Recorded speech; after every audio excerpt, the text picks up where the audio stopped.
decades. I don't think they'll do that. I don't think that's ex post facto because I don't think there's been a law interpreted to mean that just because you're born here, you get to be a citizen. That's just been state agency, and federal agency implementation. Could be wrong on that. Somebody can point that out. More than happy to accept a call on that for sure.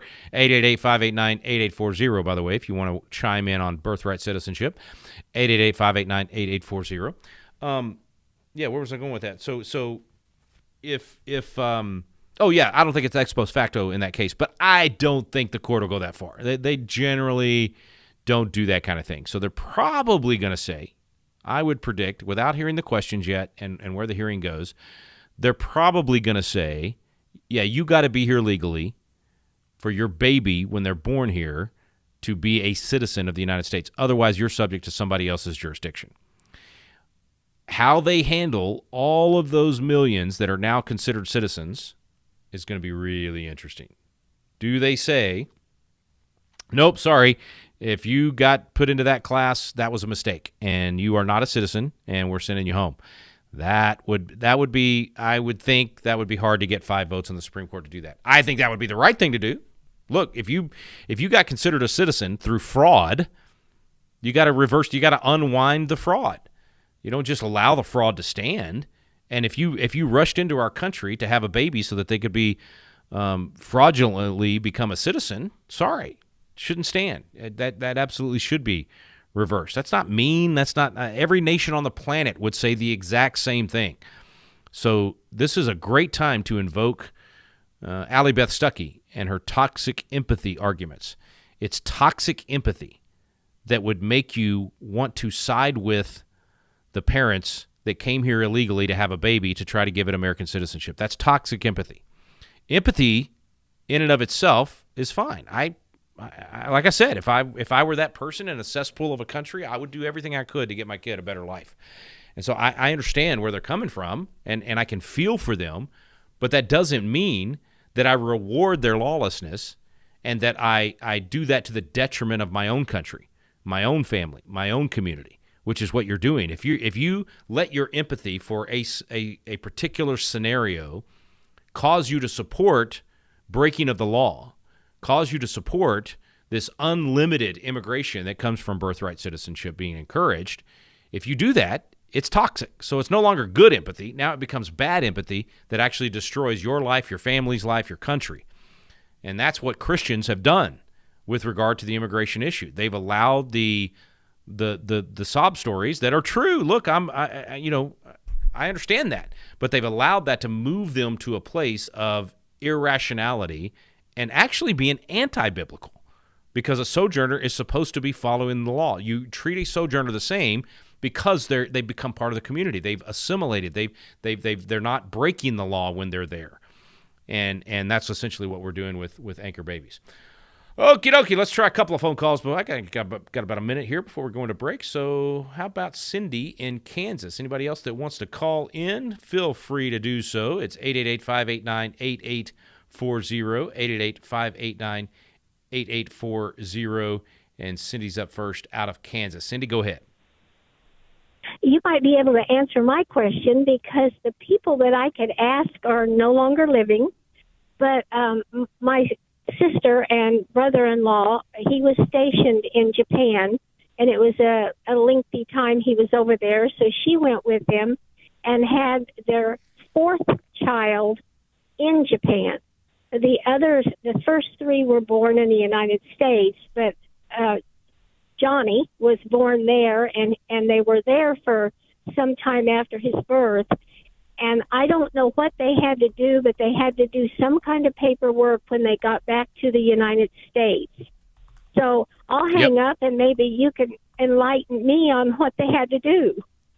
Yeah, well, it's definitely not my area of expertise, so I don't know the specific steps, but I know that what you're saying is accurate, that if you have a baby while you're traveling abroad, or especially if you're military, I mean, like, that's a perfect example. We would want to encourage our military or our citizens to serve in the military, and the military's, once you do that, once you sign the dotted line, you obviously are at the will of the military, and if they want to send you abroad, you got to go.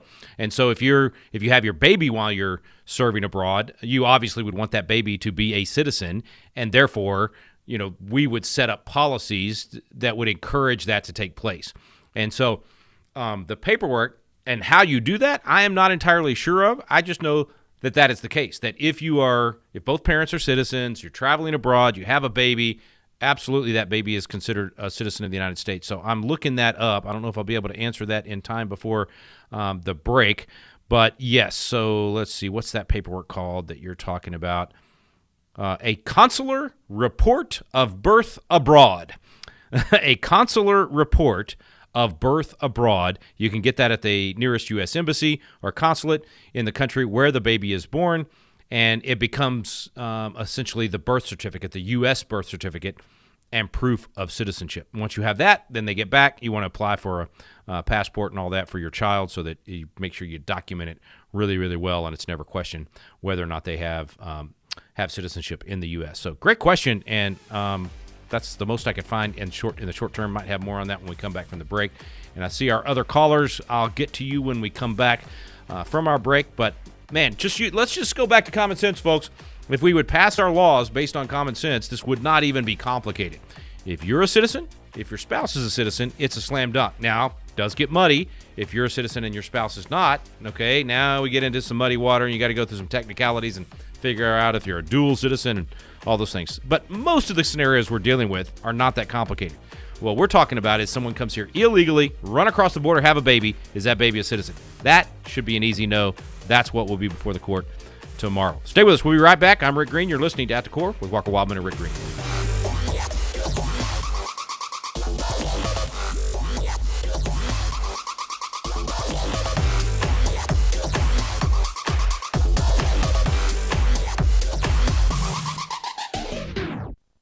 Every day, AFA offers biblical insight on issues that others aren't willing to touch in the hopes that you'll become a world changer. That's why we're offering an in-depth worldview training course called Activate. 13 different professors teaching 18 sessions, all available online, including a printed workbook to help you apply what you've learned and 1-year access to AFA streaming content to give you even more resources. Find out more about Activate and sign up today at activate.afa.net. If we lose this cultural war, we're going to have a hedonistic, humanistic society. Discover the story of the culture warrior Don Wildmon and how he went head-to-head with Hollywood, Playboy, the homosexual agenda, and the Disney empire. The movement Don started paved the way for Christians to boldly stand for truth and righteousness in a hostile culture. Watch Culture Warrior today for free. Visit culturewarrior.movie. Okay, here's an assignment for you, if you will. I want you to take some time and think about a getaway that gives you a chance to get together with other people of faith, deepen your walk with God, and make new friends, all while enjoying the Creation Museum and the Ark Encounter in Kentucky. I'm talking about joining AFA at the Ark, October 29th and 30th. This is a great opportunity to break away from the grind of everyday life and draw closer to God through special presentations from Patricia Engler and Brian Osborne of Answers in Genesis. It also includes entrance to the Creation Museum on Thursday and the Ark Encounter on Friday. Friday's dinner includes a panel discussion with Tony Vitagliano, Walker Wildmon, and Wesley Wildmon, Vice Presidents of American Family Association. This is an event that can fill up quickly, so hurry to afa.net/events to register for AFA at the Ark 2026. afa.net/events, and we'll see you at the Ark. It's funny how you spend so much time planning and preparing for the future, working to fulfill your dreams, achieve your goals. Then one day something changes, and you find yourself thinking about what you'll leave behind. Is your legacy secure? Maybe you heard about charitable giving at some point, but never gave it much thought until now. Does it really make a difference? And how does it work? That's where AFA Foundation can help. AFA is a donor-supported ministry, and charitable giving is a great way to help us fulfill the Great Commission and protect families for generations to come. Whether you know about things like charitable gift annuities, bequests, trusts, and wills, or not, AFA Foundation will not only provide in-depth answers to your questions, we'll even help you set everything up. Why not get started today? Take some time to visit afafoundation.net and learn how you can make a lasting legacy. afafoundation.net. This is At the Core on American Family Radio with your host, Rick Green. Welcome back to At the Core with Walker Wildmon and Rick Green. Rick Green, I'm America's Constitution coach. What does that mean? So nobody's really asked me that, but it basically means I make the Constitution fun, and I coach people on it. And so I've been doing that for a long time. People started calling me, a Constitution coach, America's Constitution coach, because I guess because I probably put more people through the Constitution than anybody else individually. I know Hillsdale's done a lot of people doing Constitution classes, but in terms of personally coaching and taking people through classes, maybe that's how that happened. But I definitely make it the most fun. Our Constitution classes you cannot sleep in, unlike most Constitution classes. I hate boring history and government, so I want it to be real. I want it to be applicable. I want to be able to use it in my own life, and so we do that for our students as well. Anyway, a little bit of a tangent there. Okay, let's go to Daniel. Daniel's in Texas. Daniel, you're up next, man. Go ahead. Oh, hi, Rick. This is Daniel. I'm Yes, sir. calling from McKinney. McKinney, Texas. McKinney, Texas. I listen to you quite often on my lunch break during work. Thank you. Today I'm actually home. I took the day off because my wife has a doctor's appointment. I wanted to comment on the birthright citizenship. Yeah. The lady mentioned a couple calls ago, I guess it was, a lady mentioned she knew someone that had to go through the process. We actually had 3 children born in Mexico. The oldest is now 34. But we had to go to the U.S. Embassy in Mexico City and actually apply for citizenship. I, as an American citizen, was able to do that for our kids. I had to, it's been so long ago, but I had to prove that I had lived in the U.S. so many years prior to moving to Mexico. I had to document every time I entered and exited the United States. It was quite a process, but thankfully we were able to get it. Is your wife American citizen as well? No, she is or was a she at Mexican the time? citizen. She was okay. So yeah, that was one of those kind of muddy scenarios I was talking about. Just because you're exactly right. You have to, if only one of you are a citizen and the other one's a non-citizen, you got to prove that you lived in the U.S. for 5 years before the child's birth. That 2 of those were after you were 14. It's like a technical, almost like a crossword puzzle. you got to put all these different things together, and if you get all those things right, then yes, then the kids get to be American citizens. So that's why yours was a little bit more complicated. But thankfully, you were able to get the right paperwork at the right time and get it done. And so they all 3 got to be their American citizens? Yes, they have dual citizenship. Got it. Yeah, that's great. So that's exactly the kind of thing. Another interesting fact, we knew friends in Mexico that were from Guatemala and were illegally in Mexico. And he had a child, at least one child born in Mexico. He was not able to register his child as a Mexican citizen because he was not legal. Imagine that, right? So all common sense, huh? That, put up a fuss about, how as long as they're born here, they're U.S. citizens. That's not the case in Mexico. At least it wasn't, back 30 years ago. Yeah, no, I think, honestly, Daniel, if I maybe remember this wrong, somebody correct me, Colin, correct me if I'm wrong, but I think we are the only nation that does this. I think every other nation says, just because you come here illegally and the baby's born here, we're not going to give you citizenship. I think that's right. I know I've heard that before.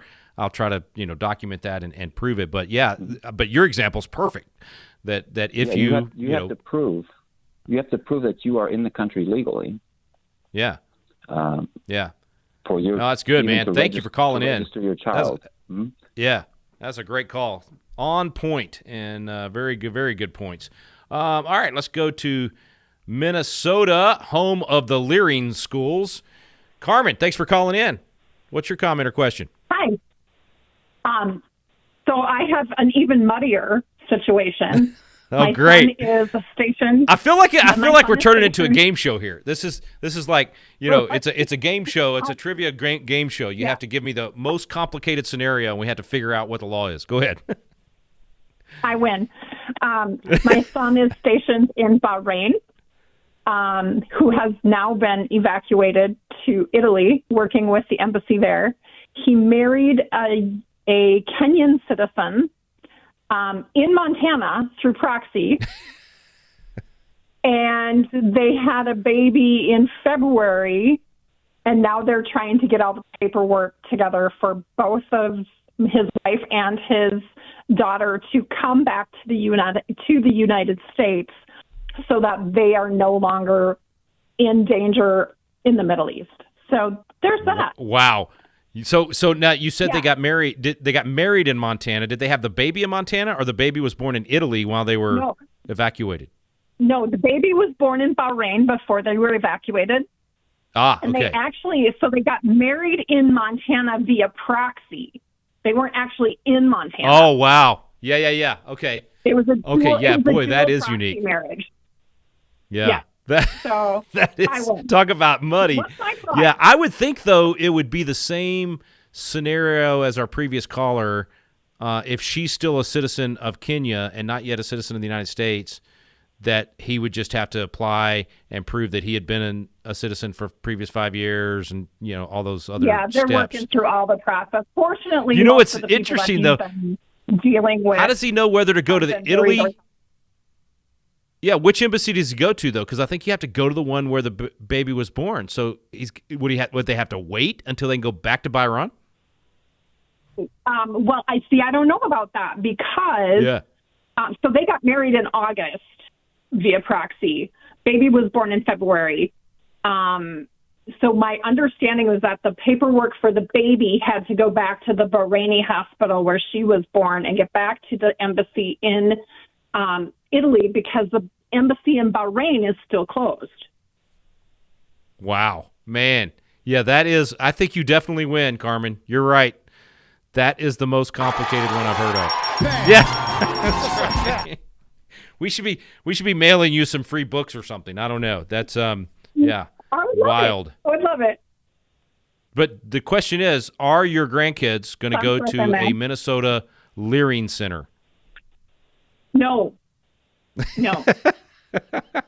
You're great, Carmen. My son is embarrassed to be a Minnesotan at the moment. So.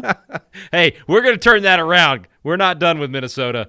We're going to turn that around. Absolutely. Carmen, thanks for calling in. Let's go to Rob in Kentucky. Rob, you're up next, man. What's your comment or question today? Well, I was just going to comment about when I was in Arizona that when I was an employer, I couldn't afford to lose my license because I was a contractor. So I always told the people that flew over the border that if you don't have a green card, you can't work for me. It's as simple as that. You can't just be getting money under the table because I'm the one that could go to jail for that. So that's one point. And then my other scenario is I'm just a little bit above the pond scum. I'm a foster parent, and I adopted 3 children from this one family, and 2 of them are Hispanic, half American. The father was not put on the birth paper because he was an illegal immigrant that worked for the cartel. I live in Arkansas. This is where it all happened. When the courts did not want to give custody back to the mom because of her issues, they gave custody to us. We adopted the children. Long story short, after about 6 months, the cartel found the father who was not on the birth papers and shot and killed him. So where does that leave my 2 children that are half American, half Hispanic? Does that make them an American legal citizen because I'm the one that took custody of them under my name? Wow, I feel like we just turned this into an episode of Ozark. So you adopted them. So I would think adoption changes all of that they are citizens at that point once you adopt them. Yes, I would agree with that because the judge did say, well, who's the father? And she kept saying, I don't know. And the reason she said, I don't know, is because she was trying to protect the father because he was illegal.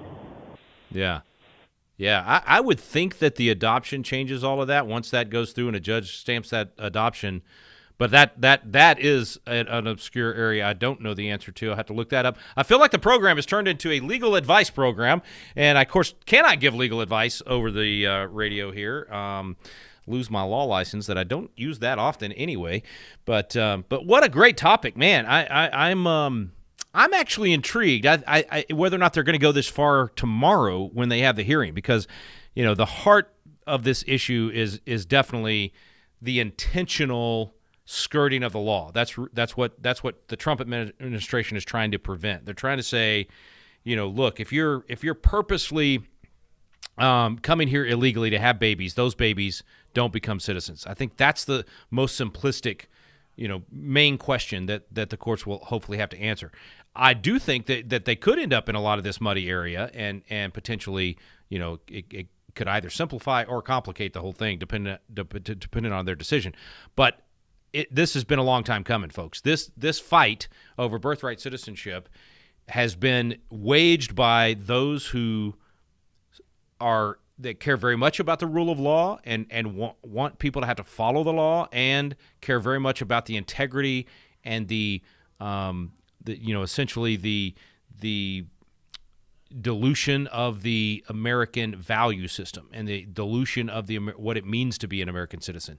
We should hold that in high esteem. It should be something that is valued by those who live here and have children here and want to pass on that citizenship. It should be something that's coveted by the rest of the world, that we make our nation a place where people want to be here, that we still have the American dream, and that they want to come here in droves, but then we have limits on how many we're able to take in, and that we only let the people in that really do want the American dream and are willing to assimilate and bolster the American values rather than dilute them or tear them down.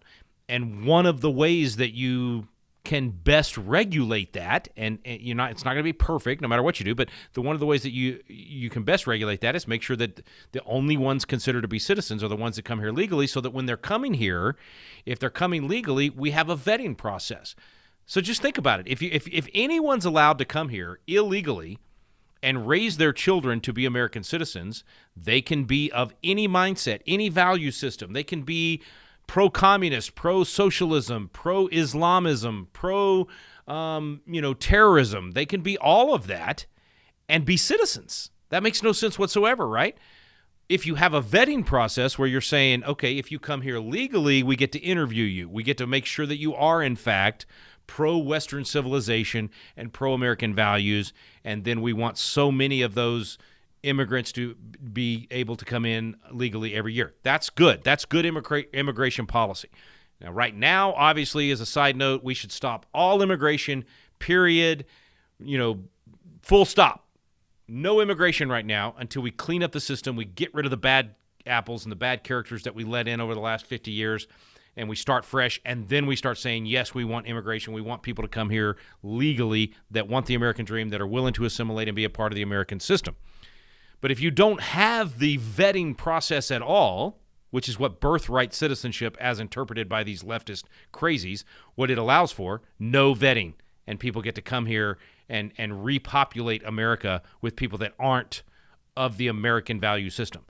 If you have no vetting whatsoever and you allow for birthright citizenship, you lose the country. That's how big a deal this hearing is tomorrow. All of this stuff we've talked about over the last few weeks, and all of the pain that even the joke about Minnesota, embarrassed to be in Minnesota right now, all of this illegal immigration and legal immigration without a good vetting process has led to all of the problems we've been talking about. The devaluing of the things that mattered most in America, respect for the rule of law, not wanting fraud. I mean, these Somalians want fraud. They think you're foolish if you don't commit fraud because it's a different value system. And so when you're able to vet, when you're able to say only those people who either were born here to American citizens, so they might not have American values because they've been taught wrong and everything else, but they were born here to American citizens. Okay, they're in. They get to be citizens, and we got to work on trying to convince them the American value system is better than what the socialist system that they've been sold. Okay, that's a different category.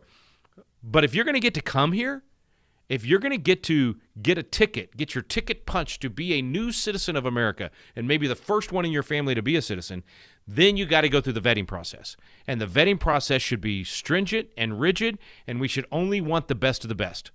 I don't know about you. I'm starting to get the idea that Somalia is not sending us their best. I'm starting to get the idea that, maybe even Colombia and some of these other countries, they're not sending their best. And by not vetting, we have to we import the third world. We import the cesspools of America. We're going to become the cesspool of America. So that's why this decision tomorrow, or this hearing tomorrow, is so important. And the decision when it comes down in a month or two is going to be so important. It's going to weigh heavily on the future of America, and very much could impact even the immediate elections, depending on what the details of the decision end up being. All right, thanks for all the calls today. Thank you for listening today. Walker will have you tomorrow on Wednesday, and I'll get you back on Thursday. Thanks for listening to At the Core with Walker Wildmon and Rick Green.